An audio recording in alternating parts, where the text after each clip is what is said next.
शेतकऱ्यांसाठी आताच्या क्षणाच्या सर्वात महत्त्वाच्या झटपट बातम्या. खरीप तोंडावर कर्जमाफी रखडली, पीक कर्जावर अनिश्चिततेची छाया. खरीपासाठी 1,764 कोटींचे पीक कर्ज प्रस्तावित, तर पेरणीचे नियोजन बिघडणार, शेतकरी सापडला अडचणीत. गॅसचा तुटवडा, रॉकेलचे 10 टँकर बीडकरांना मिळणार तरी कधी?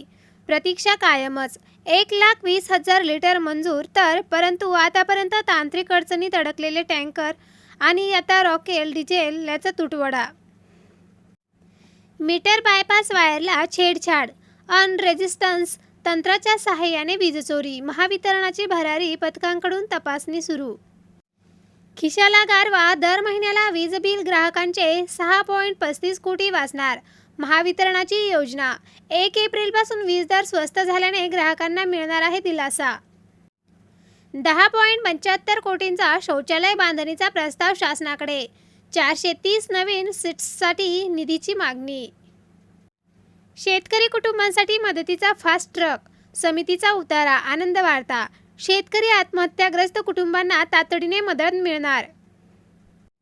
रेशन धान्य घोटाळ्यामध्ये डझनभर रेशन दुकानदार रडारवर. रेशन घोटाळ्यात ब्रेक, पुरवठा विभाग केव्हा करणार FIR? 10% पैसे भरून उद्योगांसाठी 1 कोटींचे कर्ज, तरीही कुणी अर्ज करत नाही. लाडक्या बहिणींनो, KYC चुकली असेल तर आणखी करता येईल ऑनलाईन दुरुस्ती. 10% पैसे भरूनही उद्योगासाठी 1 कोटींचे कर्ज, तरीही कुणी अर्ज करत नाही.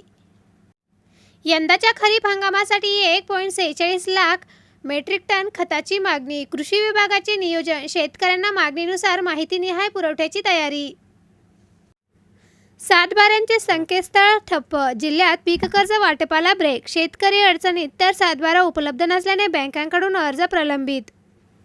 मंत्रालयातील त्या पत्रामुळे ज्वारी खरेदी केंद्रावर गोंधळ. भडगाव व पारोळ्यातील प्रकार.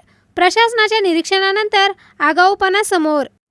महिला बेरोजगारांना मासिक 3,045 दिवसांमध्ये 7वा वेतन आयोगाने केले आहे जाहीर. युरिया खरेदीसाठी केंद्राबाहेर रांगा. संयुक्त मिश्र खतांचाही तुटवडा. शेतकऱ्यांना दिलासा. धान मका नोंदणीला होणार आहे सुरुवात.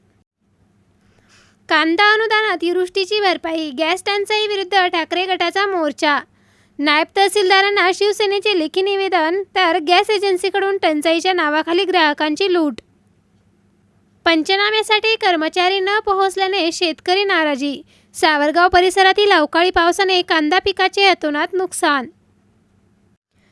गुंतवणूकदारांच्या मनात युद्ध. बाजार पडल्यास काय करू? इतिहास सांगतो की ज्यावेळी शेअर बाजार कोसळतो त्यानंतर तो वेगाने वाढतो. या काळामध्ये गुंतवणूक टिकवून ठेवणे किंबहुना वाढवणे अधिक फायदेशीर ठरू शकते. PM आवासच्या 30 लाख घरांना मोफत वीज. ऑलिम्पिकमध्ये कुस्तीचे सुवर्ण. काहीच पावलांवर. योगेश्वर दत्त.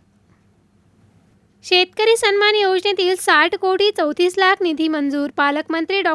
पंकज भोयर यांचा शासनाकडे पाठपुरावा.